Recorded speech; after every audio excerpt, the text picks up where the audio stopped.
সম্মানিত সভাপতি, উপস্থিত আছেন গণ্যমান্য ব্যক্তিবর্গ, সাংবাদিকবৃন্দ, উপস্থিত আছেন আমার শ্রমিক ভাইয়েরা, সবার প্রতি আমার আন্তরিক সালাম, আসসালামু আলাইকুম।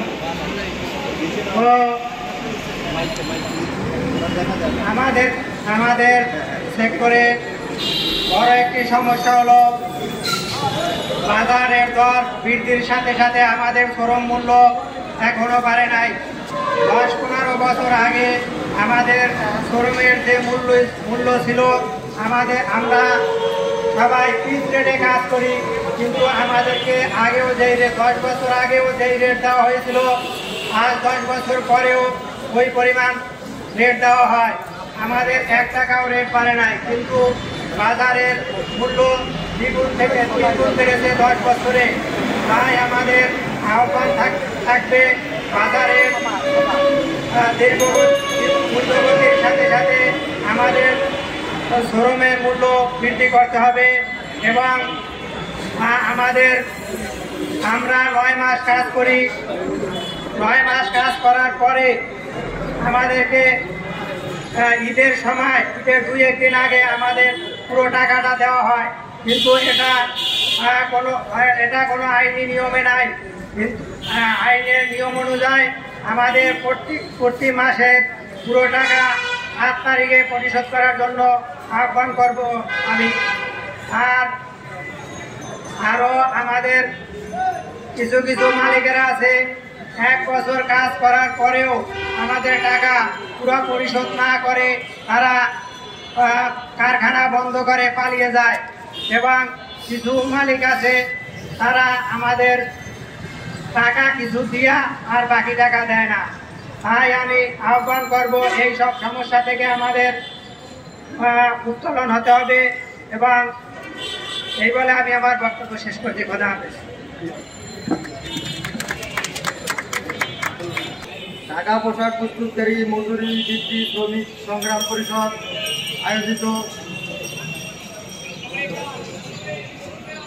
আয়োজিত সভার সভাপতি মাহবুবুর রহমান মানিক ভাইকে এবং সভাপতি আহমেদ সুজন ভাইকে আমার পক্ষ থেকে আন্তরিক ধন্যবাদ। উপস্থিত আছেন শ্রমিক ভাইয়েরা, সকলকে আমার সালাম, আসসালামু আলাইকুম।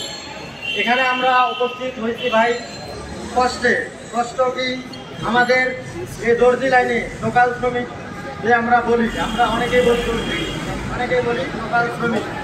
আমরা এখানে কাজ করি, এখানে কোনো নিয়ম শৃঙ্খলা বলতে কিছু নাই। যেমন সারা মাস কাজ করি, মাস শেষে আমাদের বেতন দেয় না। কিভাবে বেতন দেয়? সপ্তাহ শেষে অথবা 2000 টাকা, 1500 টাকা, 2500 টাকা অনেকেই অনেকভাবে দিয়ে থাকে। বাকি টাকাগুলো 9 মাস পর একবারে পরিশোধ করে অনেকেই। আবার অনেক মালিক আছে এই টাকাগুলো দেয় না, তাল বাহানা করে, ব্যবসা হয় নাই, হয় নাই, তেন হয় নাই, বঙ্গ মার্কেট পড়া গেছে, ঈদের পরে দেবে 2 মাস পর, 6 মাস পর, এভাবে দেয় না। এই সেক্টরে আইন বলতে কিছু নাই। আমরা থানায় যাই, লিভার কোর্টে যাই, ওখান থেকে বলে ভাই অভিযোগ জানান, হ্যান জানান, এভাবে করতে করতে 6 মাস 1 বছর। ভাই কাজ করার পরে অন্য সেক্টরে সবাই বেতন পায় বা মজুরি পায়, আমরা পাই না, হয়রানি শিকার। এখন যাওয়ারও কোনো জায়গা নাই। থানায় গেলে বলে ভাই হইতে 1 বছরের ব্যাপার। আমরা এখন চাই যে 7 তারিখের ভেতরে, আমরা পুরো মাস কাজ করার পরে 7 তারিখের ভেতরে আমাদের মজুরিটা দিয়ে দেবে। 7 তারিখের ভেতরে আমাদের মজুরিটা পরিশোধ করবে, আমরা এটা চাই। আরেকটা কথা হলো, আমরা কাজ করি এই সেক্টরে, আমি যেমন 20 বছরের ভেতরে 10 বছর আগে, যেমন কত সালে 10 বছর আগে 14 সাল 13 সালের দিকে মজুরি যেটা ছিল এখনো ওইটাই আছে। তাহলে সবকিছু জিনিসের দাম 2 থেকে 3 গুণ হয়েছে, আমাদের মজুরি 1 টাকাও বৃদ্ধি হয় নাই। আমরা যদি বলি ভাই সবকিছুর দাম এখন বেশি, আপনারা আমাদের মজুরি বৃদ্ধি করেন, বলে ভাই ব্যবসায় চলে না, যদি আপনারা আমাদের চাপ দেন তাহলে আমরা ব্যবসায় ছাড়বো, এখান থেকে ব্যবসা আর করবো না। নানান ধরনের টাল বাহানা। যদি বেশি কিছু চাপাচাপি করে যেই শ্রমিক, তার সাথে খারাপ ব্যবহার করে, অথবা চাকরি থাকে না, 10 জনের ভেতরে একজন ইয়ে করলে তার চাকরি থাকে না। ভাই তোমার আর চাকরির দরকার নাই, তুমি যেখানে পারো সেখানে যে কাজ করো, তা আমরা এই সেক্টরে কাজ শিখছি বা করছি, অভ্যাস, এখন অন্য জায়গায় যা কাজও করতে পারি না, বাধ্যতামূলক এখানে কাজ করা লাগে। অনেক ধরনের জুলুমের শিকার আমরা এখানে। যেমন পানি আগে বিড়ি খাওয়াইতো, বিড়ি বলতে মালিকে খাওয়াইতো বিশুদ্ধ পানি, এখন বলে অর্ধেক টাকা দিতে হবে শ্রমিকের। তারপরে আমরা কাজ করি সকাল 9টা থেকে রাত 12টা 2টা পর্যন্ত, 14 থেকে 16 ঘন্টা। এখানে আমাদের কোনো টিফিন খাওয়ানো হয় না, কোনো নিয়ম নীতি বলতে কিছু নাই। মালিক যদি আজকে বলে ভাই আজকে ডিউটি রাত 2টা, তোমার 2টা পর্যন্তই করা লাগবে, এর ভেতরে যদি আমরা বলি না ভাই আমাদের শরীর খারাপ, আমরা করতে পারতেছি না, তখন বলে কি তোমার করতে পারবা না, টাকা পাওনা আছে না, টাকা এগুলো দেবো না, আমার কথা মতো চলতে হবে, আমি যা বলবো তাই হবে। কোনো কারিগরের বা শ্রমিকের কোনো কথা এখানে কার্যকর হয় না।